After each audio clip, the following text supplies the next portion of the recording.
Asıldı perçemlerin, vuruldu matemlerin, töküldü eşkün kimi yüreklere gemlerin.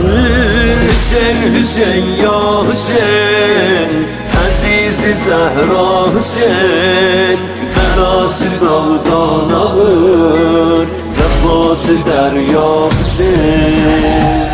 Anamın kurbanı olmam, mənə öyrətti bu abi. Dedi el çəkmə Hüseyndən, bu şəhidi